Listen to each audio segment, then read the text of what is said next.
misdirection sets the stage to turn the page.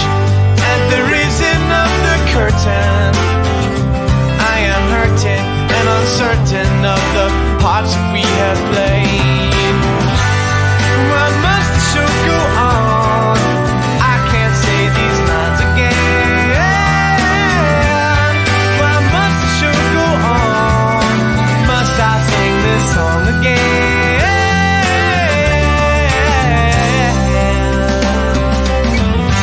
Fading out of the close-up, everybody's reeling, no concealing. Your beauty is seed stealing. Violins are singing, sunset's waiting, radiating. Your entrance is breathtaking. Why must the show go on? I can't say these lines again. Why must the show go on? Must I sing this song again?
Hello, everybody. My name is Drew. Welcome to episode 17 of the Four Wall Sunday Roundtable. Producing during a pandemic is the title of this episode. We're looking forward to talking with everybody. Thanks, everybody, for joining us at this new time. I am joined once again by my co-host, Jeff Croyder. Jeff, how are you doing today? I'm very good, Drew. How are you today? I'm doing good. How's your weekend going? My weekend's going all right. Hi, everyone. Thanks again for watching. Most important. My weekend's going great. Fast. Everything's going so fast. Yeah. How about you? How's your week? Anything exciting? Today, I went to the first event that I've been to since March, and that was interesting. It was the Raider tailgate zone. Four Wall provided the video wall for it, so I went down there to check it out. I took some photos so you can kind of see what it was.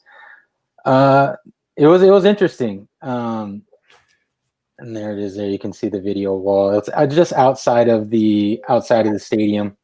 Four Wall provided some Row CB8. That's a plug for Row CB8 video panels. Right. But I would say 50% of the people were like ready to go, ready to watch football, and the other 50% just kind of didn't know. It seemed like it was their first time being at an event too, and kind of forgot what it was like to be part of the audience and be engaging. So it'll be interesting to see how these kind of things pan out. But it was sold out. Yeah. Can anyone show up? Oh, you said it was sold out, so people actually had to buy tickets. And I guess they offered it to season ticket holders first, and they're hoping to do it throughout the entire season to watch the games there. And some stadiums allow people in to watch games. Is Vegas doing that, or no? There's nobody in the stadium. With this, it was just when you bring your car in, you couldn't leave your zone. Yeah. So if you can see the cars right there, they're coned off. You can tailgate there, but you cannot, like right here, you can see it a little better. You're kind of stuck in that little cone zone, and you cannot leave that area. And it also, was football in Vegas. Crazy. I know it is. Maybe there'll be people soon. All right. Before we get started, baby pictures. It's been. Oh, I got those. There Oh, you go. I got those. So this was this morning. Little Teddy woke up his sister, All right. and it's been fun seeing them interact. So that's been so fun. So it's been tough too. So right after this, I'm gonna go do my shift and let mom get some rest. That's good. Oh, I'm not supposed to say that. Let No. her do her thing because she's like, I'm not resting. I'm working. I'm sure. I'm doing other stuff. I'm like, sorry. So We'll have to send flowers now or something. yeah. So I'm looking forward to this episode. Yeah. Let's bring our first guest on. We're lucky every week. We say this that we're lucky to have the guests that we have, and another bunch of amazing guests tonight. And once again, very excited to have them here. Our guests today are the ones who make things happen and get things done. And those of us who work in any facet of entertainment have people like them to thank. And so many people don't even know why. So we'll find out maybe. Pre-COVID, now during a pandemic that has shut down an entire industry and put millions of people out of work. And eventually, as we make our way out of it, our guests and those like them in positions across the country will help bring us back. So now let's hear who they are and what they do. Alrighty. Our first guest is Chris Ruigomez. He is the director of Boston Pops and concert operations and the assistant director of Tanglewood. I think there's more also in there that we can talk about later. Thank you for joining us, Chris. Thank you. It's a pleasure. Right. Yep. Thanks, Chris. Hi. And our second guest is Kate Navin. Did I get it? Navin. You see, I put a dash on that. She is the artistic producer at Audible Theater. Kate, thank you so much for joining us. Thanks. And last but not least is Andy Jones. He is the general manager for Baseline Theatrical and Hamilton and many other Broadway shows. Andy, thank you for joining us. You're welcome. Thank you. You should have called him Jonas. Yeah. Let's dive in. Andy, we're going to start with you. You're up. So, as I just sort of mentioned, even people in the business may not have the clearest understanding of what your job title actually means. So please tell us, what do you do and where do you do it? Sure. So I'm the general manager at Baseline Theatrical, which is a general management company here in New York. And we manage Broadway, off-Broadway, and touring productions of shows. And, it's hard to kind of explain what we do, but we're the nuts and bolts. We put everything together. So a lot of it has to do with money. It's contracts, it's selling tickets, it's advertising, it's dealing with actors. And essentially, it's soup to nuts. A producer will come to us with the idea of something, and then we try to make it into reality. So much of what my job is putting out fires that we don't know exist. A lot of what we do is desperately sitting behind our desks and waiting for the phone to hopefully not ring. Usually a phone call from a designer such as yourself, Jeff, or a director or a producer is usually a problem. So no 2 days are really the same. So much of what we do is just kind of is reactionary, especially once a show is up and running. Sure. In a nutshell, that's what we do. Sure. Chris, how about you? You do something a little different. Yes. Well, my main job at the Boston Symphony is director of concert operations and has been in one form or another since I've been there. I started in 1995. I don't like to say the number of years, so everybody can sort of add them up. But a couple of years ago, I also became the director of the Boston Pops. And we're very lucky at the Boston Symphony. We've been around a fairly long time and have two incredible venues, Symphony Hall in Boston and Tanglewood in the Berkshires of Western Massachusetts. So we produce everything at Tanglewood ourselves. The Boston Pops has a season at Christmas time and in the spring. The Boston Symphony has most of the weeks in the winter season.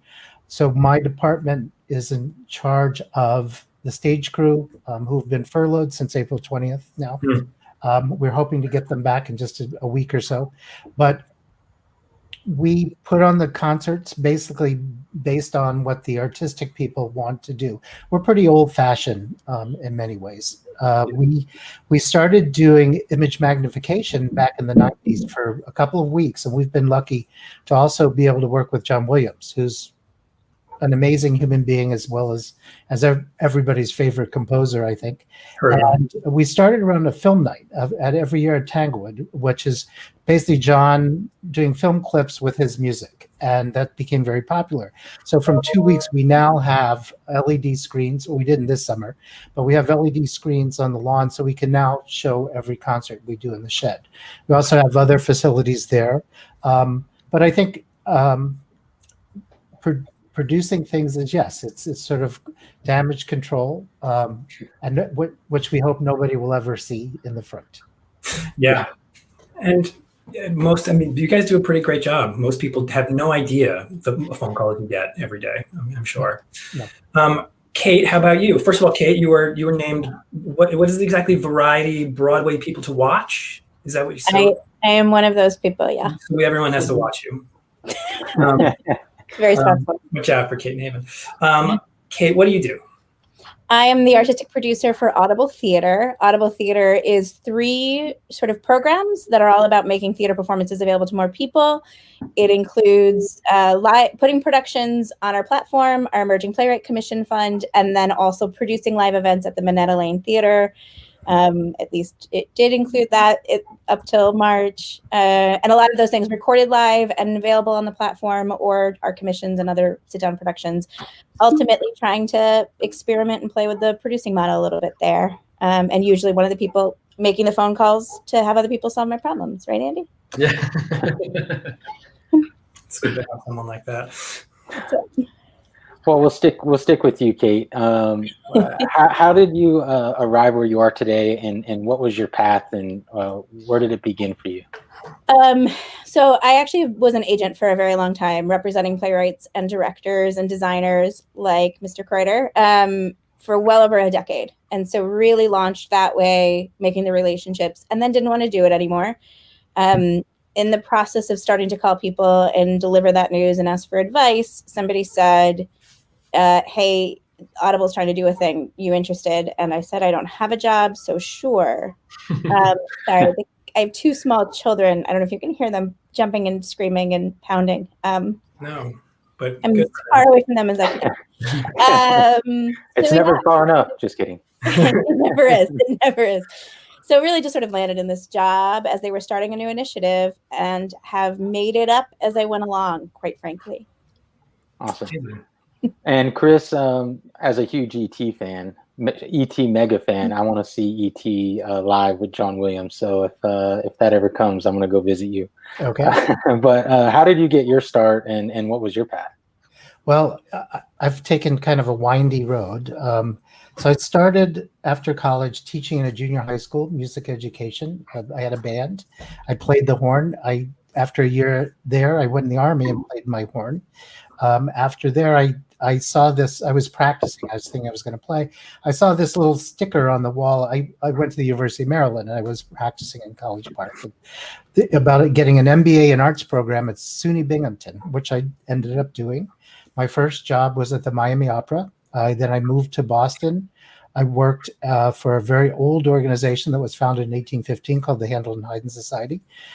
When I was there, we went to period instruments. So I had no idea what opera was about. I worked in an opera company, a period instrument orchestra, and then I moved to the Boston Symphony.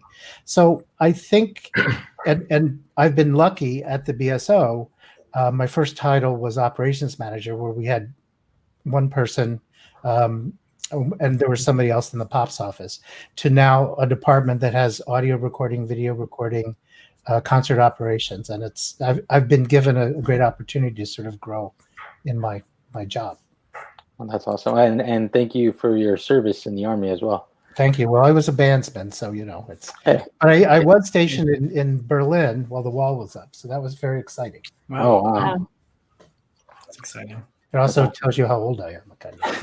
Right. And Andy, what about you? I don't have a story that good, but I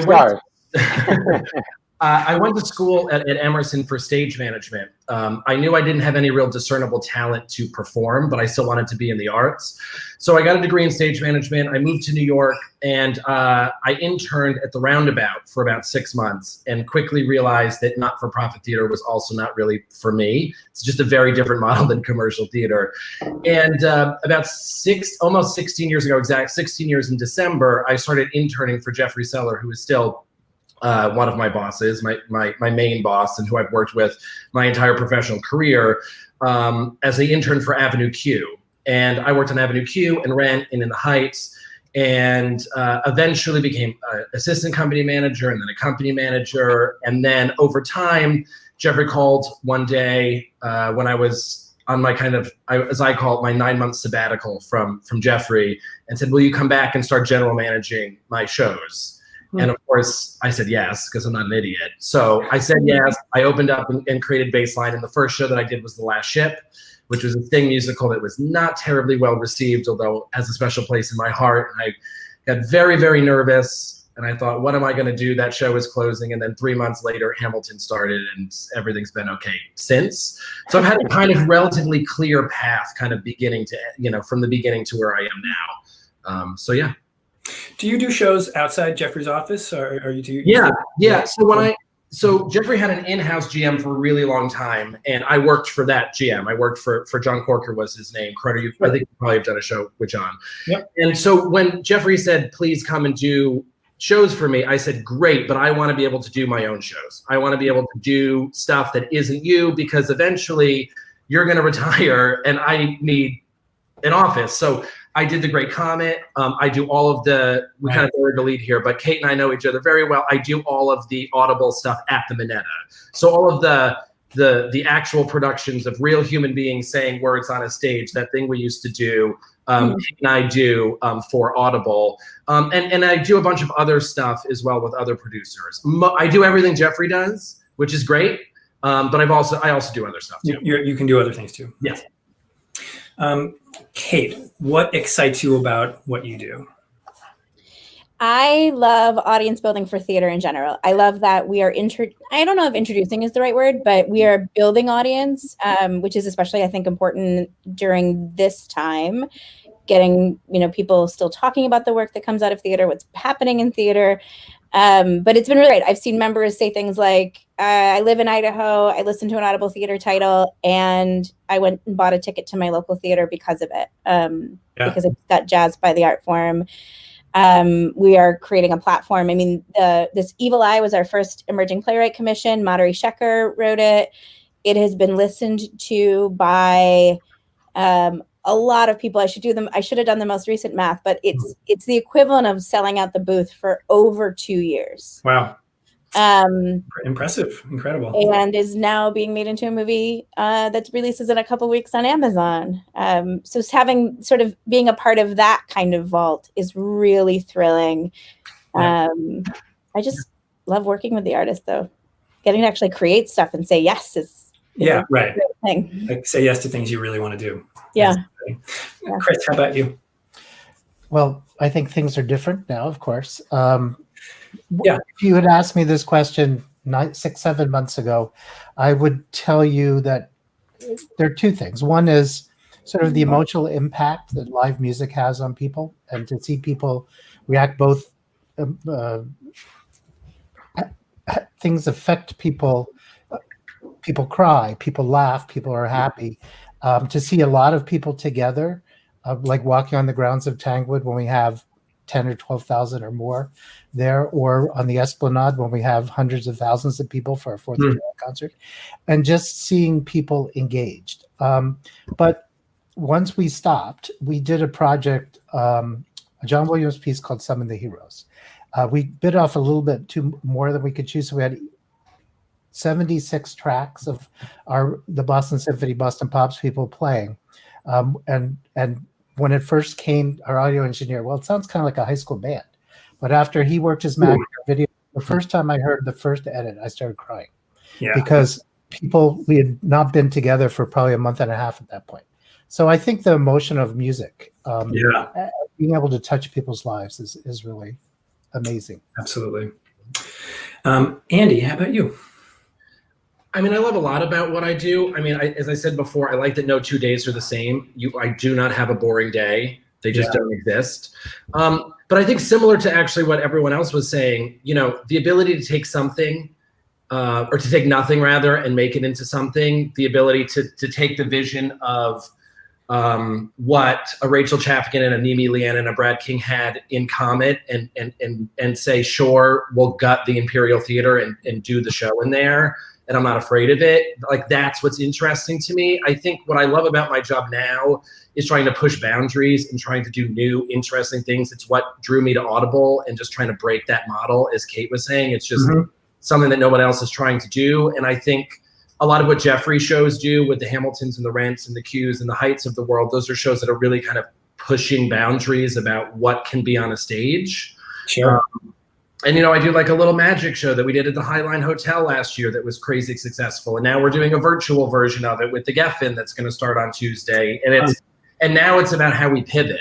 And it's like, what can we do? It's easy to say we can't do anything, but what can we do? And I'm always coming from a place of, let's figure it out. Yep. And it's always exciting for me.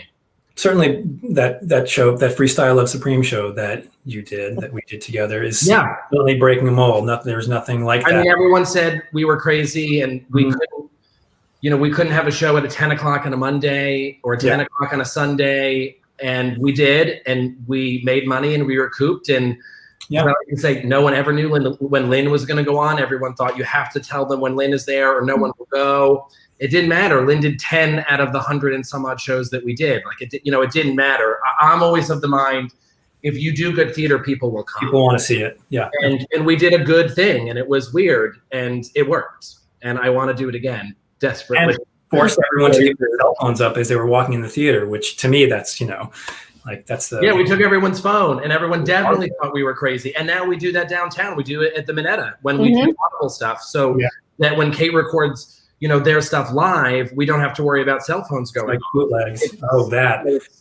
Great. It works. It's been great for that so far. Yeah.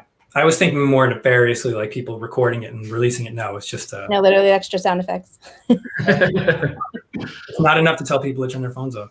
Nope. No. You have to start doing that at the Symphony indoors probably at some point soon too. We do. They don't take their phones.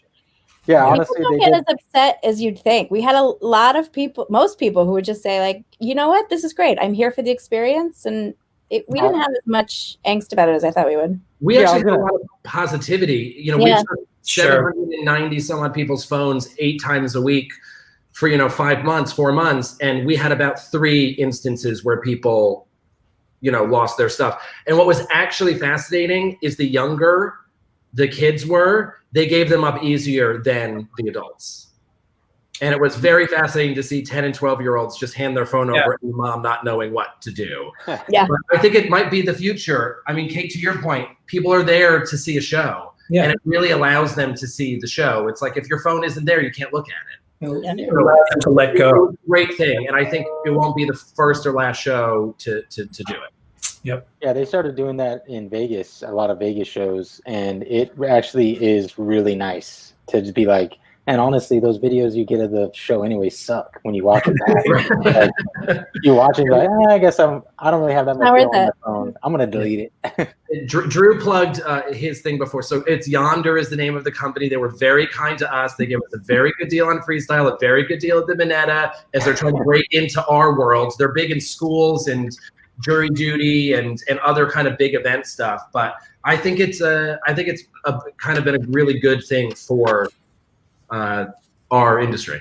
Yeah, and they started by doing comedy shows, or is that how they began? It really came from Dave Chappelle. Right. Was workshopping stuff, and people would leak his jokes, and then when his Netflix special came out, everyone had heard the jokes, and he just wanted a kind of a safe environment. And that's really the impetus for Freestyle, is those guys are just making everything up. And sometimes they say stuff and they go, oh God, and sometimes stuff taken out of context would not be good.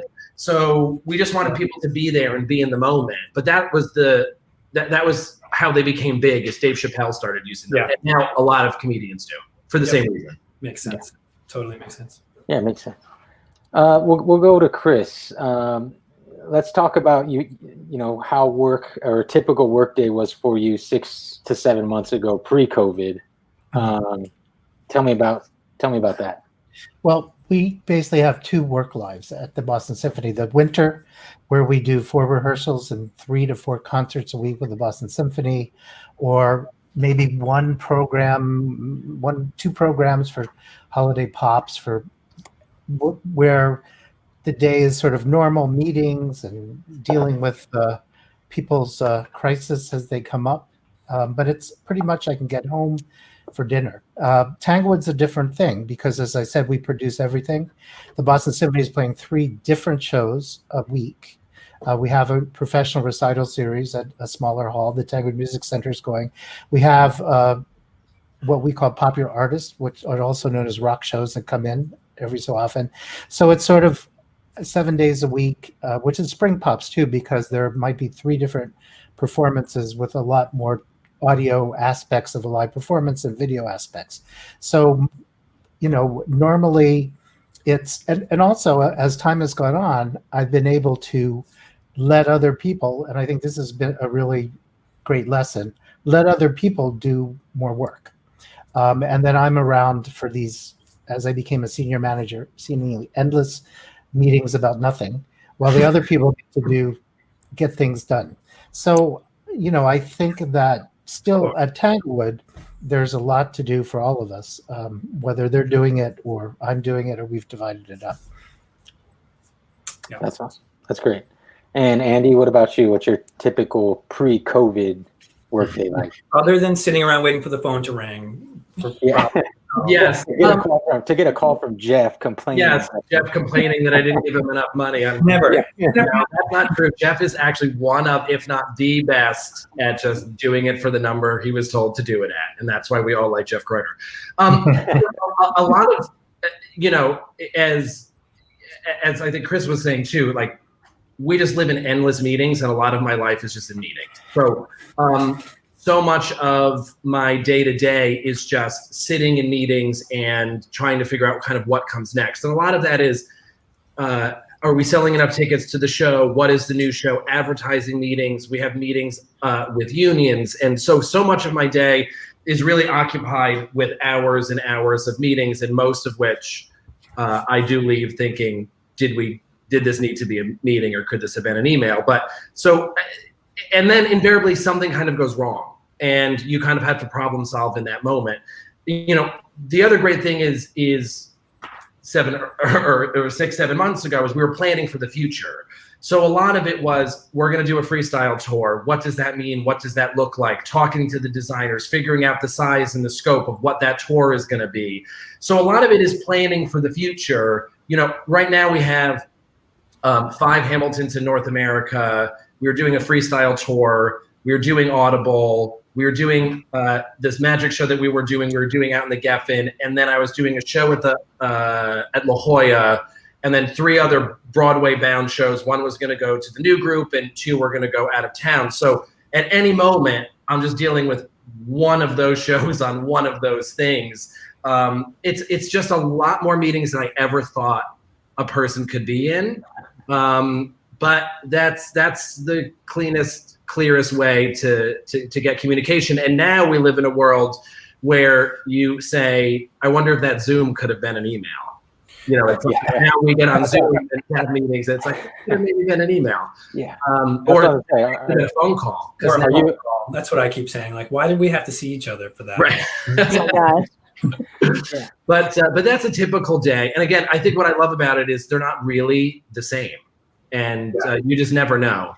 Yeah. Yep. Do you think you're in more meetings now or less?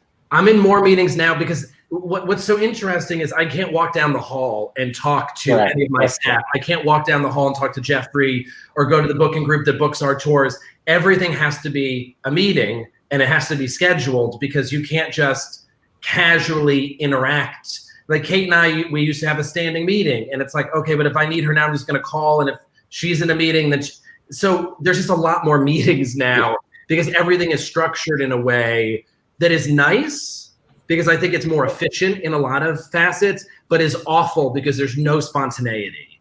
There's no, Kate walks in and we have a meeting, and at the end we get some fun piece of information and then we can do something with it. It's not that. It's here's the information and hang up the phone. And of course, everyone exchanges pleasantries. It's just the way we interact is just very different. It's much more, here's information, thank you. It's very transactional. Right. The way that it's not when you're in a shared space. Yeah. And we are all people who are doing this partly, I think, because we like working with people. So that's what makes this even harder for me. Like, you know, I don't do this to sit alone in a room. I do this because I like being in a room with people. Kate, how about you? Yeah. Pre-COVID, similarly, meetings. Who knew what the problem of the day would be? My team and I had sort of settled into a routine where Mondays and Tuesdays we were in Newark. The Audible headquarters are in Newark. So we would go there and we would have any meetings that we needed with marketing or PR or whatever legal, you know, whoever it was internally that we needed to meet with and get through the checklist of things. So there's a lot of standing meetings on Mondays and Tuesdays. Wednesdays was our definite city day. As Andy mentioned, we had standing meetings with Baseline, with our marketing, our theatrical marketing, because I've got internal corporate, and then I would have an external live producing version on almost every level, which was a lot. It is a lot, continues to be a lot. And then Thursday and Friday was sort of where do I need to be when, if I have more things needed in Newark, I would go to Newark. If I needed to be at the Minetta, it would just sort of depend. Yeah. There's a lot of time on my cell phone answering emails in transit. Sure. Getting back. Those pesky marketing people. Yeah. I work in marketing for 4 also. That's right. We need them. There's just a lot of them. All the pesky designers too. All right. So let's jump right into this.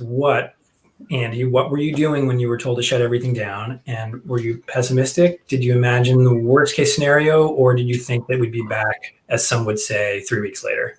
I think I was in a very unique position because I was at the league in the room when the league called a bunch of GMs and producers into a room and said, what do you think we should do?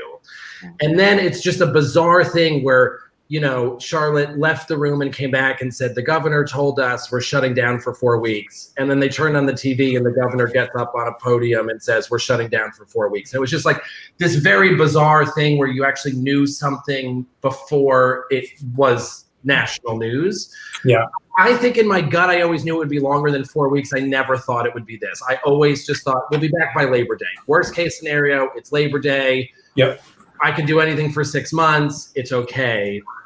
And so I don't think I was pessimistic. I thought, I'm being pessimistic in this weird way, saying it'll be 6 months when everyone else is thinking it's 4 or 5 weeks.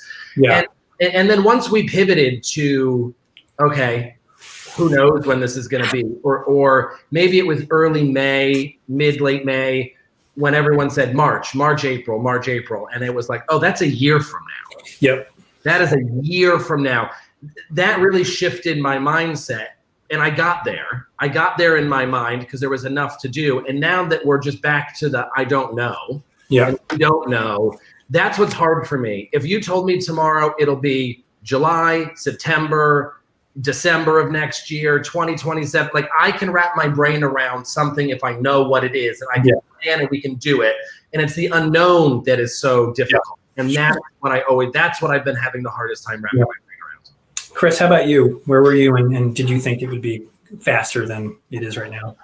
Well, we had sort of a hint about what was to come because the Boston Symphony was going to tour to Hong Kong, Seoul, Shanghai, and Taipei in the beginning of February.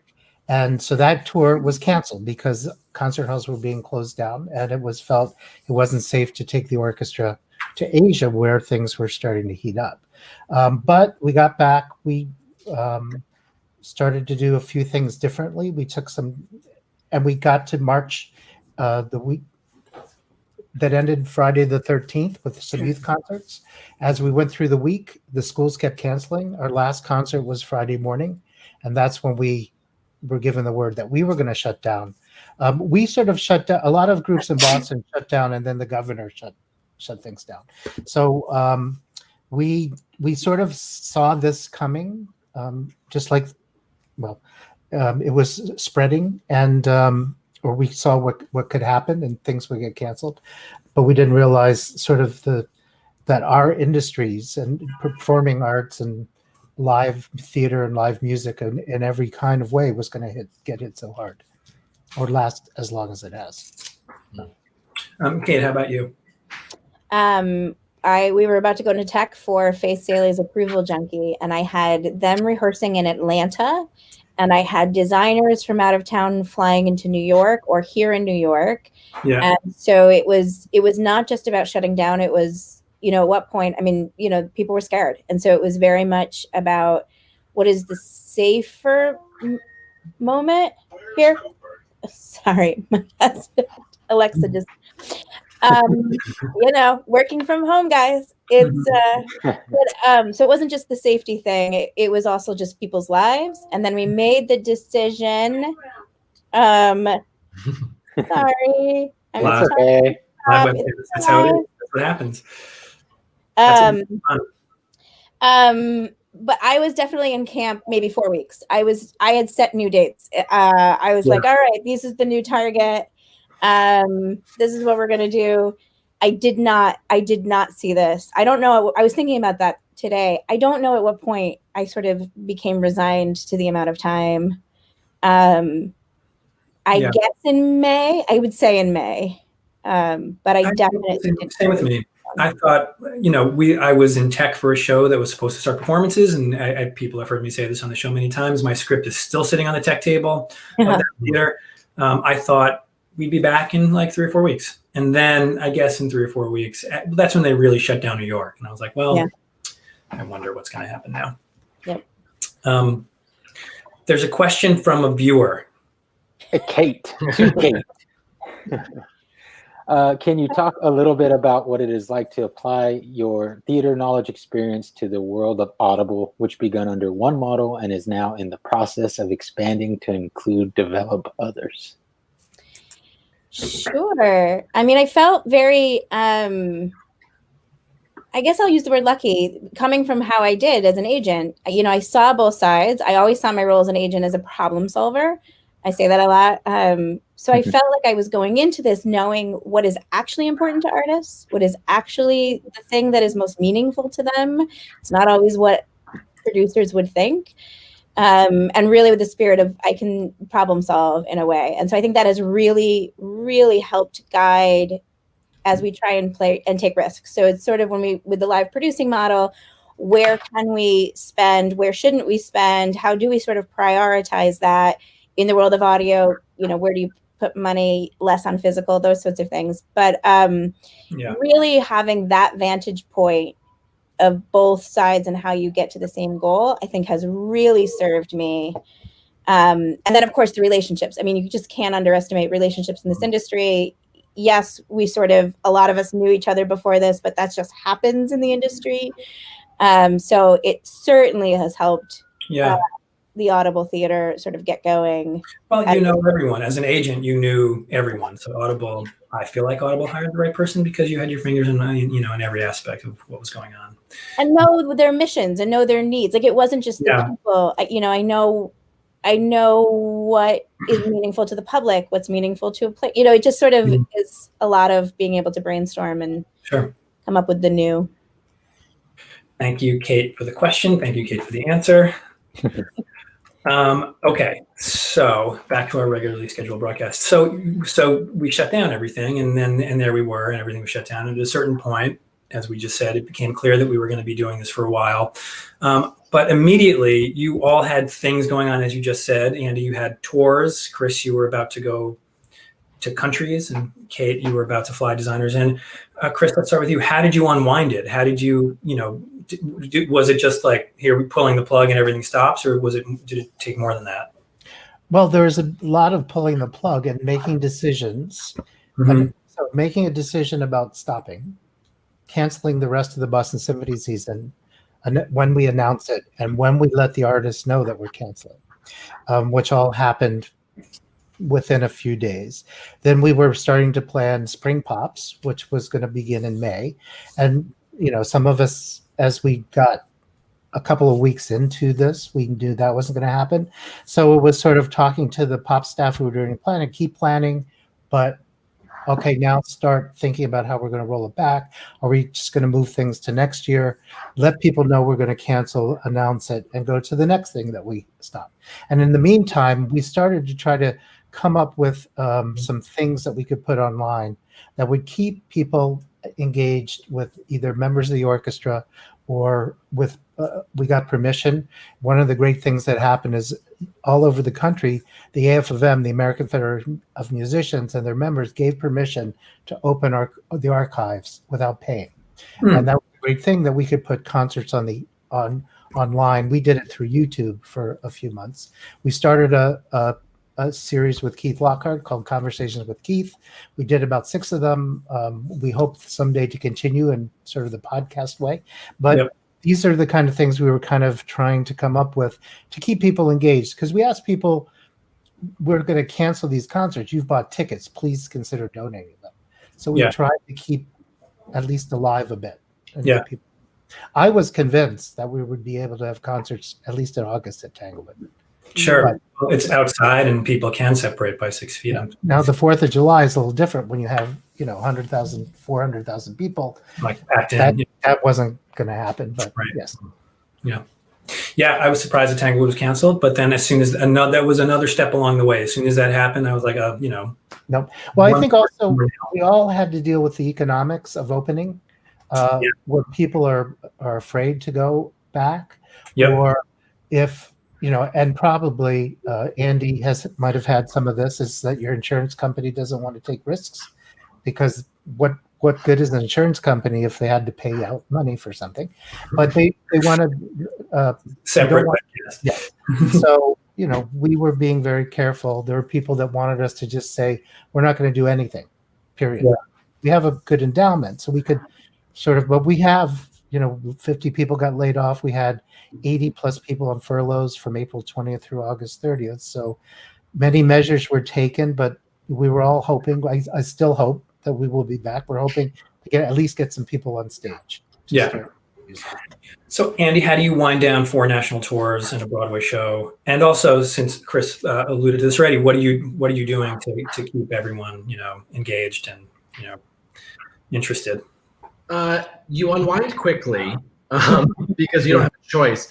So it was, actually the San Francisco company had a matinee on, Friday, I believe. Did we shut down on a Thursday or a Friday? I can't even remember now. But whatever day it was, we had a matinee in San Francisco, and that actually shut down before Broadway shut down. And it was our dress rehearsal for the Eliza company that was going to open in LA or start performances in LA the next day. So we had 4 companies and the Broadway company kind of all over. And, I was on calls for what felt like all day, for kind of days on end, trying to figure out, are we sending everyone home? Are we giving people per diem? We had an entire company in Toronto, so they were in Canada. Some of them were actually still there. They decided to just stay there. So it was, how do we take care of 5 companies of people, which is about 350, 375 employees that we have. And, the stuff that was in development kind of shut down pretty quickly. And in the Hamilton world, as soon as we realized and found out that this was going to last and that this was going to be a while, Jeffrey called and said, let's just put the movie out. Is that where it started? It started from Jeffrey? Yeah, it was Jeffrey saying, let's just put the movie out. Yeah. And I said, right, but the movie's not necessarily like done. I mean, the movie was done, but all the deals weren't done. And, we had until it wasn't supposed to come out until a year from now. And widescreen, right? It was supposed to be a movie theater. So we completely upended everything, and lightning quick got the last few things that we needed to get done, and paid the extra, the extra few things that we had to pay to get done, and we pushed it out, and that was 6 nonstop weeks of my life to try to get that thing out into the world, and obviously that put us. Someone paid us a lot of money to have a gigantic commercial for the show that is still going on every single day. I mean, the tweets and the Instagrams and everything about people watching it and now being able to see it and kind of democratizing it, I think has caused an immense amount of further interest in the show. I think there are a lot of people who went, wow, that really is that good. Maybe I should see it in person. So we had this thing that we were sitting on, and we just flipped the switch. What we would have done if we didn't have this thing that we could just do, I don't know. Luckily we didn't have to kind of think about that. Our social has always been very, very engaged. We have over 1 million people on all of our kind of platforms. So we do really stay very engaged with people that way. Yeah. And honestly, Hamilton has taken a pretty strong political stance, and a lot of what we've been doing over the last couple of months is very political. Sure. Get out the vote, Black Lives Matter, really putting our social agenda out there and just saying this is what we believe in and these are the tenets of this musical, which is a completely unique thing. That's not a thing that Broadway musicals do, but we've kind of transcended that.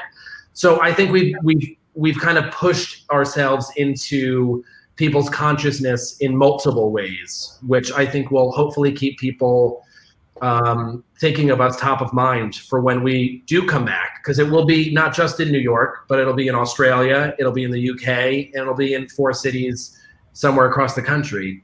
Those cities outside of LA to be determined. We'll see. Yeah, that'll be a whole other. We had Hilary Blanken on talking. One of the questions we talked about was how to start up a tour if you don't know what cities are actually open, where you can go. So we'll see soon enough. Kate, how about you? It wasn't a ton to wind down. It's a solo show. I mean, there were other things programmed afterwards, and sort of I just feel like we hit the pause button on everything live. Literally. Yeah. I guess probably thanks to some good general managers. It was pretty easy once we made the decision making was the hardest part, and then once that decision was made, just doing it seemed easier. And since then, we've released a lot of titles. We are in production remotely in audio. We're doing the Williamstown season. We're doing a lot of other things. So just to stay top of mind, we're just releasing a lot of things on the platform and talking about it and trying to keep folks engaged that way. Certainly the projects we produced are getting a lot of press and that kind of a thing, but it's a different thing. Is there a schedule for how you release, or are you just recording it and sending it out? No, now there is. So we launched a brand new service, Audible Plus, in August, which is more of an all-you-can-listen.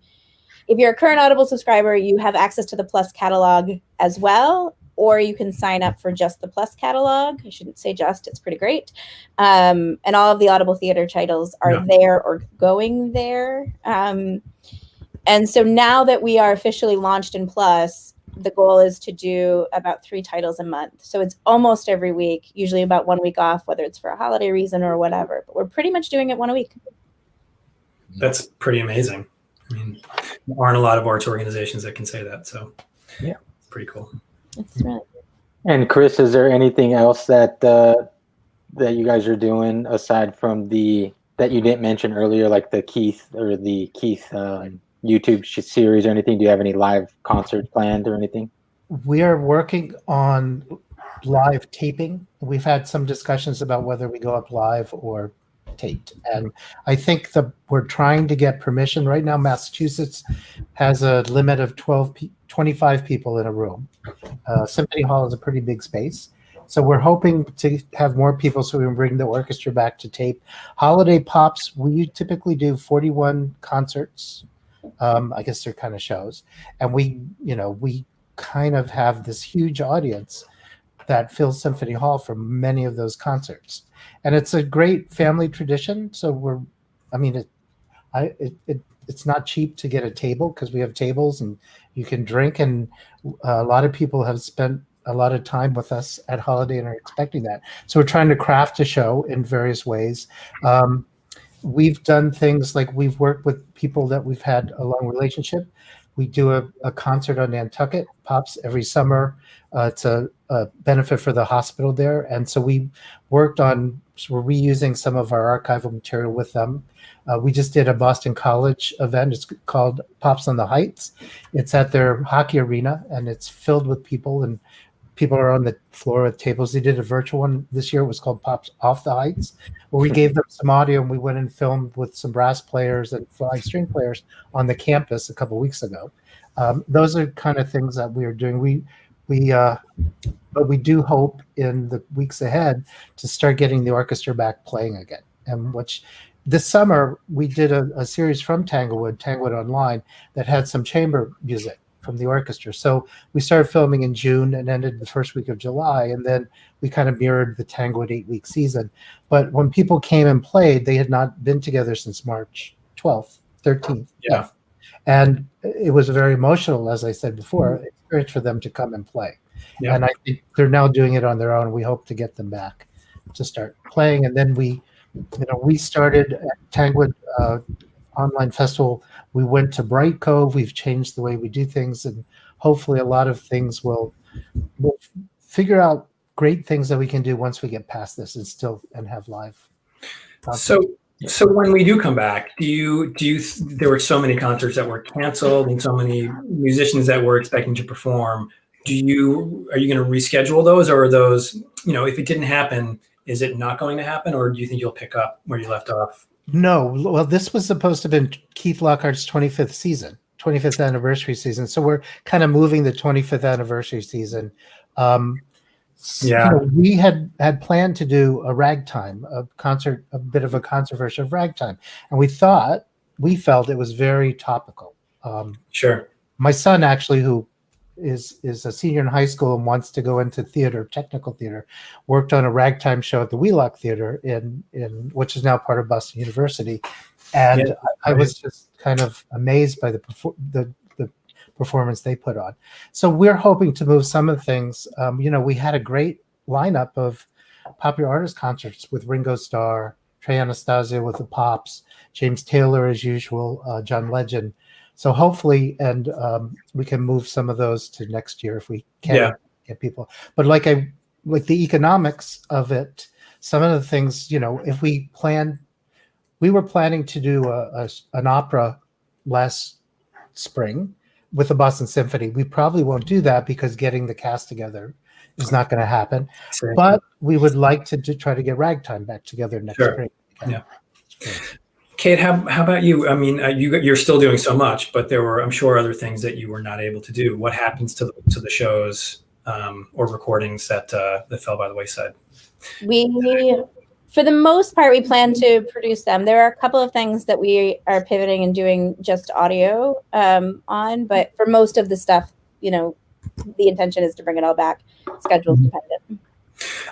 Do you find that artists are creating more now that they're alone? I mean, I've spoken to people who, I think there's a couple of different camps. There are certain people who can't read a play and just, are paralyzed, and others who are working like crazy.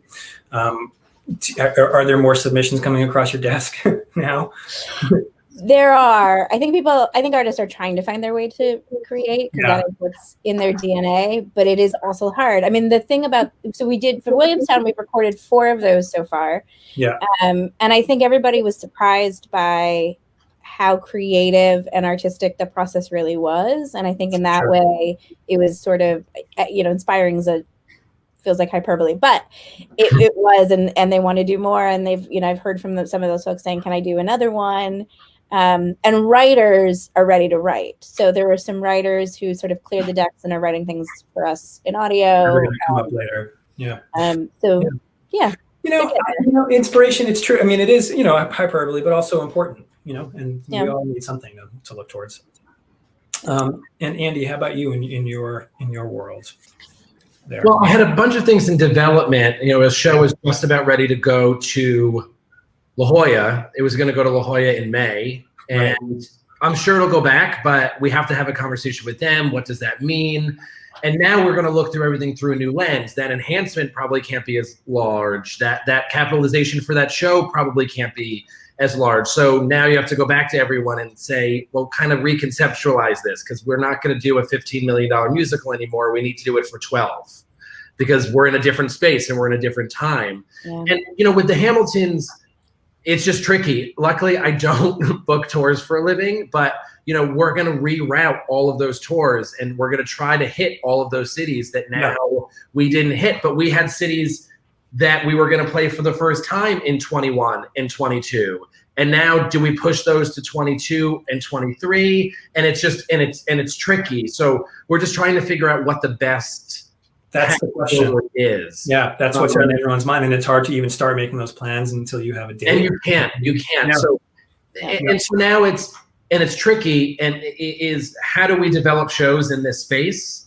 And the answer is you kind of don't, at least right now. I do think, though, to your point, Kreuter, a lot of people I feel like are writing.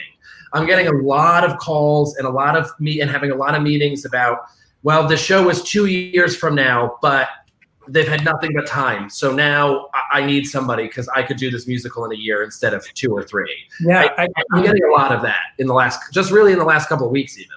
Even, it's funny, the people that I was in development with before this are working hard on their show.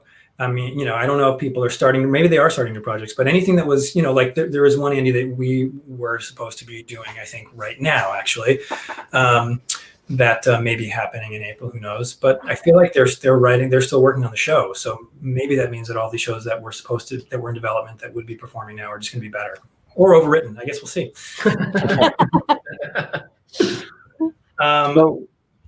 Sorry. I was going to say, once we are given the all clear, what do you think the period of time is before you can restart, and what needs to happen first? Kate? Yeah, I don't know. Yeah, it is. I think Andy said this earlier. If we had the moving targets, what's impossible to plan, and so if there is a firm date, I think, like, if you had a firm date that you were certain of, I think we could all get at least the shows that were ready for tech or in performance up in a month, right? Like we know how to do that. We know how to get a show up. Yep. It's just that because we don't know what we're shooting for, I do think things like testing and safety protocols are things we're all going to be a lot more comfortable with and understand better and have access to. We're trying to get one of the Williamstown, the musical. You can't really record a musical remotely. So we are trying to get that crew into the studio. And so as I'm digging into that, I do think a lot of those problems will be solved, but it's just so hard to figure out. Yeah, definitely, for sure. What's needed. Yeah, we had, I made a point last week that some people can't even walk down the same aisle in a grocery store, with the arrows pointed to. Yeah. So it's like, who knows? Yeah. So, Chris, we do have the two sides. We have the stage side to keep those people safe, and then the audience side to keep those people safe, but also for the audience to feel comfortable coming back, whether it's 20% or 50%. I think we can look a little bit to Europe, who's opened way ahead of us. But what I've heard is some orchestras are seeing that even at a reduced number of people allowed to come to concerts are not coming. And that people are, so the fear about being out, since the beginning, I've always gone to the grocery store every week. And so I have a certain level of comfort and take safety precautions, but not everybody feels that way. Yeah. So I think this is getting everybody to feel comfortable that there's a vaccine or treatments, or that we know how to. And I think New York, unfortunately, and Boston in many ways, was the epicenter for the United States, and a lot was learned. And this is why there probably haven't been as many deaths in other places, because people learned from what happened in New York. And we're scared by it. I think it's scared. Exactly. No one really took it seriously until the numbers started, rolling up here. Yeah. Yeah. Last week we had Ken Billington on, who just wrapped up a musical in the UK, and that was interesting to see all the, the audience, and then he had mentioned too that the actors sometimes didn't really know if the people were enjoying it because they couldn't see their faces because they weren't masks. So it's like all this stuff that you don't think about until you're actually there. Right? Well, I think the Berkshire Theater Festival did a production of Godspell this summer. Yep. That was very well received and popular and as I said, when I started crying when I heard this music, it's like just being able, even with a few people, to get back and seeing a performance must be incredibly emotional. Yes. Andy, did you Did you answer this question? We lose track at this point every Well, year. the only other thing to add that to kind of Kate's point, like we can put on a show. We know that we need 3 weeks of Hamilton rehearsal, Sure. a couple days of tech, but what we don't know is who's going to be in the show, because there are some people, I don't know specifics obviously, but just broad strokes.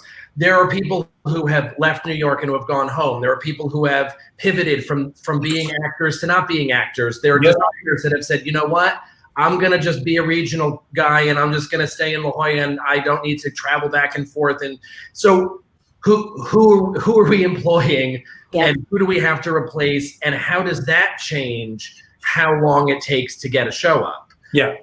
On the Audible world, sure. If the one person doesn't want to do the show, okay, I guess we're going to need to find another show. But in the Hamilton world, all of a sudden you have 4 ensemble members. Okay, well, are we going to go to alumni?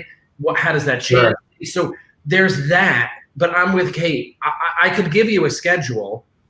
I just don't know if it's going to be any good. Yeah. Sure. Right. You can take a guess. Right. The thing is, and with these regionals, I feel so badly for these regional theaters. They've been hammered. They're not-for-profit institutions. Most of them, they rely on a lot of donors. They rely on out-of-town enhancements, and if they don't get that, it'll be a problem. Yeah.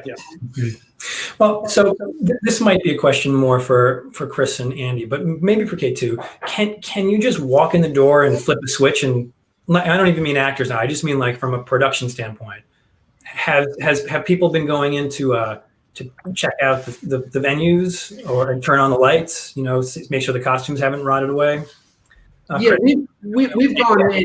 Oh, sorry, Chris. We've gone in and we've checked in the costumes. We were thinking maybe we would have to move some of them to a safer place where the temperature wouldn't be as bad. They are running the air conditioning to try to keep the theater as close to 75 degrees as possible. But when we get back up and going, we're going to go back into tech. We're going to have to go back in and test all the automation. We're going to have to test all of the, we're going to have to do a lot more than just a pre-show checkout of the we have in there. Right. Come in at 6:30 and do an 8 o'clock show. So I think that is going to be a big thing. And I think, also what do we have to change? Can the quick change booth be where it needs to be? Do we have to change dressing rooms? Do people enter the same way? Those million unanswerable questions about how we do business. And when you're talking about it on the road, it's even more complicated because every 1 to 3 weeks, you're going to a completely different venue. Yeah. And everything has to change again. So, go ahead. No, I mean, it's, what's funny, it actually, this sort of leads into something that one of our viewers, Joel, is asking about who pays, or, is the price of the COVID materials and the testing, there it is, who pays for that, and does that affect the budget? And I guess my follow-up question really is, will that even matter? Are you going back while you still need to test, or is it all going to be after that? I think that's $1 million question. I imagine that we go back when there is a vaccine. Right. And I think we all know that it's going to take a while for everyone to get vaccinated. And I think we all know that nothing is 100%. So right.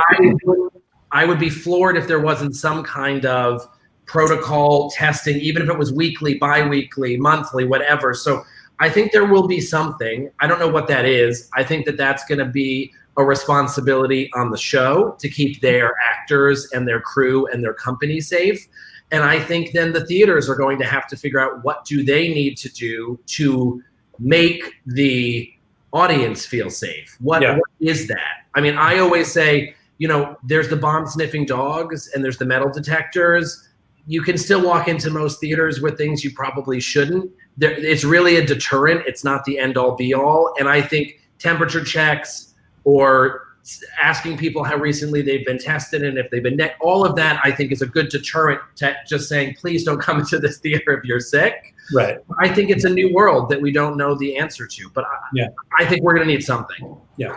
Chris, how about you in your world? Well, we have some consultants who are helping us to prepare plans and also to go to the governor's office, or in our case, the lieutenant governor who has the committee, for reopening Massachusetts, to get permission to do what we would like to do.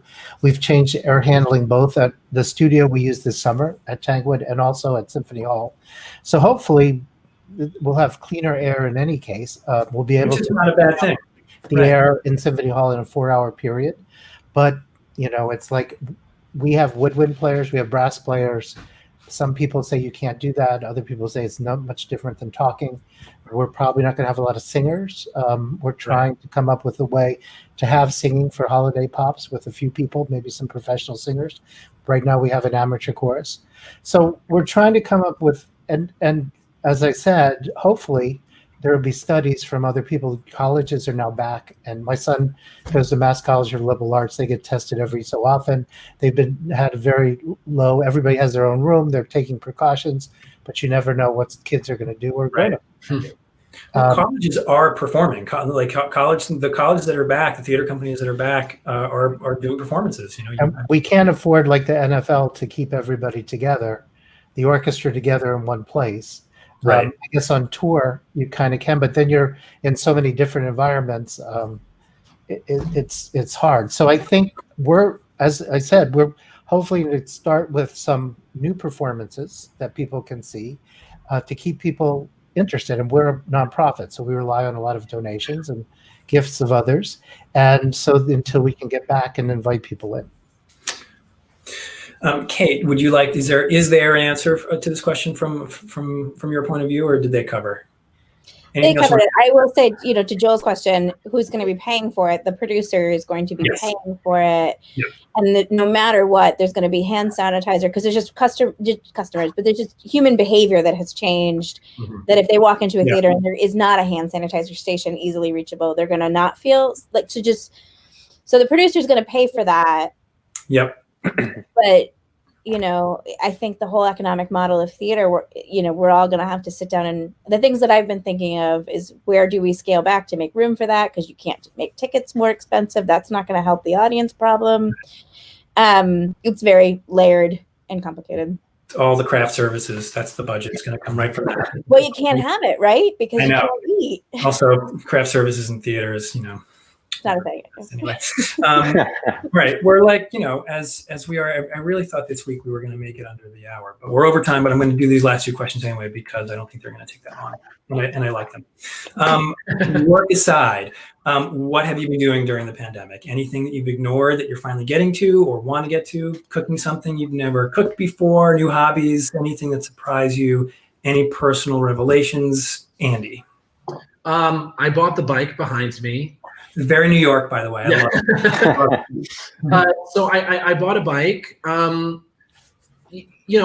also cooked like 3 meals a day for 7 months. I mean, we've been going on a little bit more in the outdoor dining thing. I won't stretch the truth there. So this is the most that I've ever cooked. So like we learned how to cook things that are enjoyable and that I would feed to other people.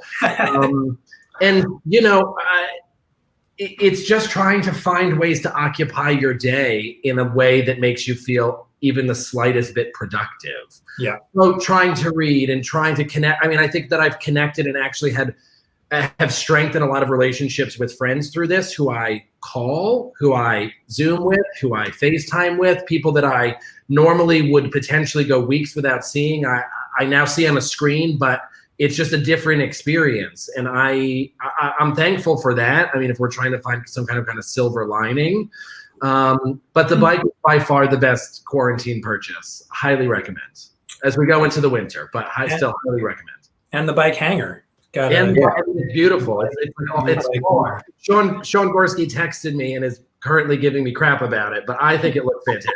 I love it. I do too. It's funny how your relationships, what they turn into during the pandemic, for sure. Every time my phone rings, my wife says, "Is that Jeff or Al?" I go, "Yeah, it is." So Al Rodella back there, we talk almost every day now, so it's pretty funny. Yeah. Someday I'll be in Vegas again. Yeah. Someday. Chris, how about you? Well, it's being home since March every day, and things that my wife used to say, this is a problem or that's a problem. I get to see it's a problem. So we've taken care of some things. I spent time. Actually, there was this giant bush in our front yard between two houses, and my son Jesse, who's in college, decided to take half of it down, which was a big task. but it gave us the opportunity to make a nice little garden. So watering plants, I remember my two things are garden, and that is a bent water beer. My son also went to boarding school in Vermont, so I got to sample a lot of great beers. So having a nice beer at night and watering things so they don't die. Because when we moved to our house, we put in a nice backyard, and then we went to Tanglewood for the summer, and that was the end of the backyard forever. Yep. So those are things. One of the things that we did, there were in my office, we have 3 people. It's kind of an open office and a next door office. One of the people from next door used to come in and talk to us every so often. So we have a daily meeting with the 3 of us, sort of our gossip water cooler meeting. And I think that's been a nice thing to continue. Yeah. That's good. Kate, how about you? I've learned how to cut bangs. Your own? My own, which I would say I'm medium at, but continue to improve.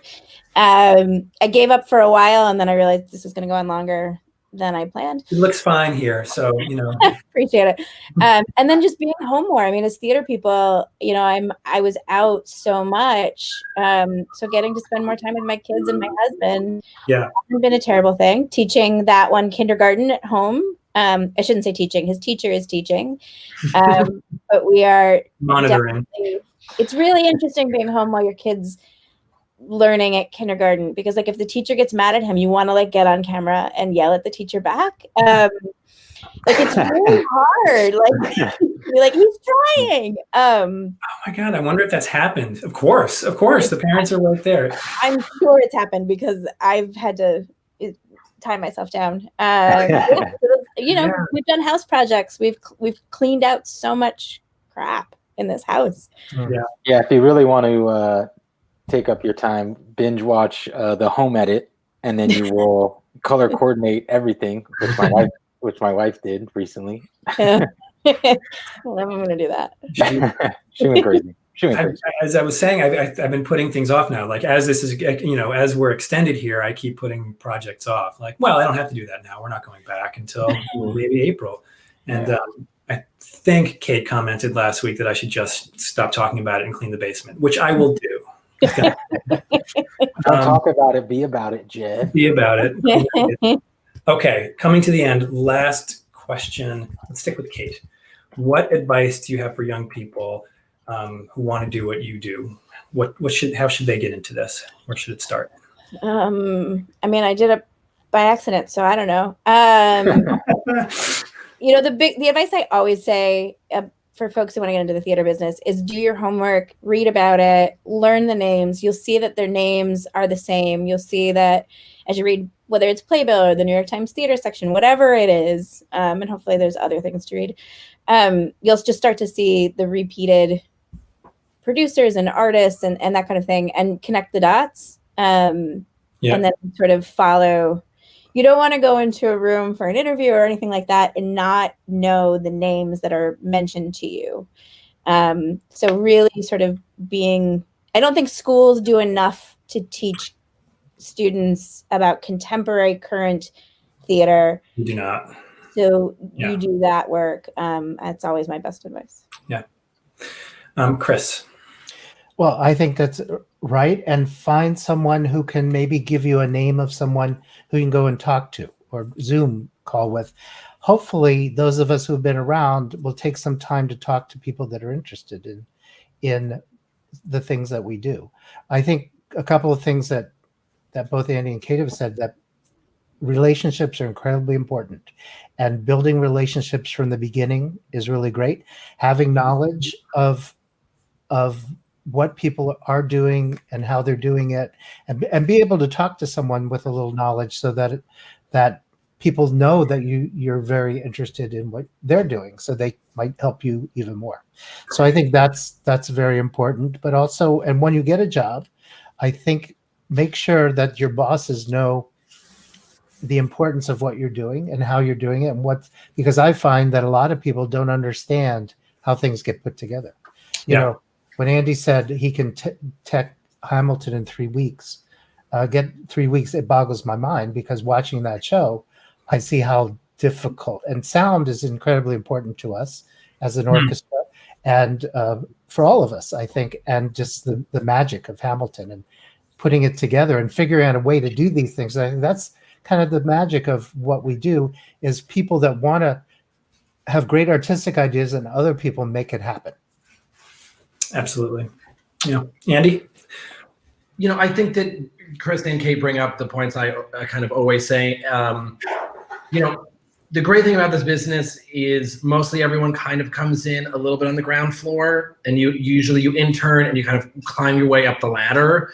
And the one thing, when I was in college, I was obsessed, and Chris mentioned the show before, with ragtime. So I found a way to just give an award to Brian Stokes Mitchell, because I just wanted to meet Brian Stokes Mitchell. And when he came, he did a master class, and someone asked this question, like, how do you be successful?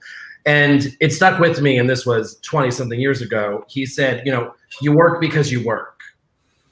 And you work because you like to, and work will lead to other work. Yeah. And he was doing a show at some amphitheater in San Diego, and he didn't want to do it. And someone said, well, you have to do it, because if you're not working, no one's going to know who you are. And that's how he got his first Broadway show. And then that's how he got his TV show. And that's kind of why he's Brian Stokes Mitchell. And, that's always stuck with me. When you come to work, make yourself indispensable, ask questions, do the thing. But also what Chris said, I love talking to people. I will talk people's ear off. So I actually did an interview last week, and someone who just emailed me and said, I'm doing a project for my college paper. Can I just interview you? And that poor girl was on the phone with me for 2 hours because I wouldn't stop. So I think that that's the way that you learn about so much of what commercial theater is. I know college is very expensive, but so much of it you can't learn in any of these schools. It is practical application of it. And I think a good internship is invaluable to kind of setting you on the right path.